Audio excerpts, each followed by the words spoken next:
Assalamualaikum warahmatullahi wabarakatuh. Ada korelasi yang positif antara puasa dengan tingkat kesehatan fisik, ya. Walaupun misi dari puasa itu sebenarnya kan ibadah kepada Allah, tetapi bahwa dia punya efek terhadap peningkatan berbagai hal, peningkatan kualitas IQ, peningkatan kualitas mental, tapi juga puasa berdampak pada peningkatan kualitas fisik. Tesis ini tentu didasarkan pada satu hadis Rasulullah Shallallahu Alaihi Wasallam. Kata Nabi dalam satu hadis, sumu tasihu. Jadi Nabi mengatakan, berpuasalah kalian agar kalian menjadi sehat. Nah, statement ini sangat jelas bahwa puasa itu memang punya efek yang sangat signifikan terhadap kualitas kesehatan. Kita mendengar ada satu riwayat, ya, walaupun ini riwayat ini agak debatable, tetapi ini bisa dijadikan salah satu pisau analisis tentang betulkah puasa itu berkorelasi terhadap peningkatan kualitas kesehatan dan stamina fisik manusia.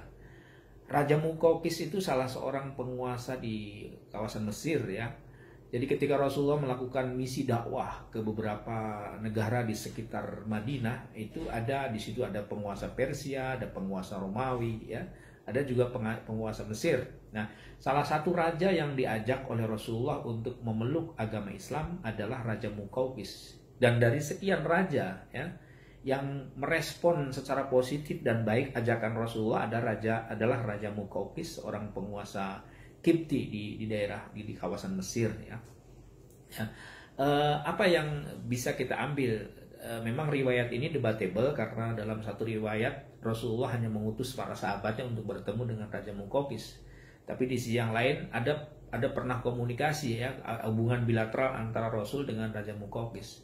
Terlepas dari perdebatan itu, saya ingin mengambil satu riwayat menariknya, ya, bahwa pernah Raja Muqawqis bertanya kepada Nabi Muhammad, "Wahai Muhammad, apa sih yang menyebabkan stamina dari sahabat-sahabat Anda dan termasuk Anda ini kok kelihatannya fisiknya bagus gitu?" Kita tahu bahwa Raja Muqawqis itu kan seorang panglima perang juga, dan dia punya insting militer dan bisa membaca stamina, kekuatan fisik orang lain, ya. Dan ketika melihat para sahabatnya, terutama pertama kali ketika mengantarkan surat, Muqawqis terkesan, ya, dengan performan para sahabat. Kesimpulannya, para sahabat Nabi itu fisiknya sangat bagus. Nah, mendengar pertanyaan itu, Rasulullah menjawab dengan sangat sederhana dan tersenyum, dan ini terekam dalam satu hadis, ya. Kata Rasulullah, "Nahnu qaumun la na'kul hatta najub." Kami ini adalah kaum yang tidak pernah makan sebelum kami lapar, ya. Dan kami akan berhenti makan sebelum kami merasa puas dan merasa kenyang betul. Jadi kami, kata Rasulullah, tidak makan sebelum lapar banget gitu, ya. Dan kami akan berhenti makan sebelum merasa kenyang betul, gitu. Apa maknanya? Jadi itu artinya kan puasa, gitu, ya.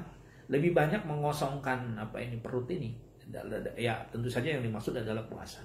Nah, dari hadis itu ada munasabah, ya, ada hubungan antara hadis dengan yang tadi saya sampaikan, sumu tasihu. Kata Rasulullah, berpuasalah kamu maka kamu akan menjadi sehat, ya. Jadi puasa juga menjadi salah satu terapi terhadap persoalan-persoalan kesehatan yang dialami oleh manusia. Dan riwayat itu sangat menjadi daya dukung terhadap hadis tadi. Kemudian juga ada satu hadis Rasul tentang bagaimana Rasul mengajarkan kalau kita mengisi perut itu harus dibagi tiga, ya. Sepertiga untuk nafas, sepertiga untuk minum, dan sepertiga untuk makan, ya. Jadi bagian perut kita ini harus dibagi tiga. Salah satunya tidak seimbang, maka akan muncul persoalan kesehatan. Jadi rupanya Rasulullah mengatur strategi ini. Dan ternyata terbukti selama hidupnya Rasulullah hanya sakit 3 kali, ya. Sakit ketika pertama mendapat wahyu, ya. Kedua sakit ketika terkena peperangan Uhud, ya, karena terkena tombak Rasulullah. Dan yang ketiga ketika menjelang wafat. Sepanjang itu Rasulullah stamina sehat. Begitu juga para sahabat. Apa salah satu kuncinya? Karena mentradiksikan berpuasa. Jadi ala kulli hal, ya, wallahu a'lam bishawab, yang pasti bahwa Nabi mengatakan ada korelasi positif antara puasa dengan tingkat kesehatan fisik manusia. Mudah-mudahan bermanfaat sharing ringan ini. Terima kasih. Assalamualaikum warahmatullahi wabarakatuh.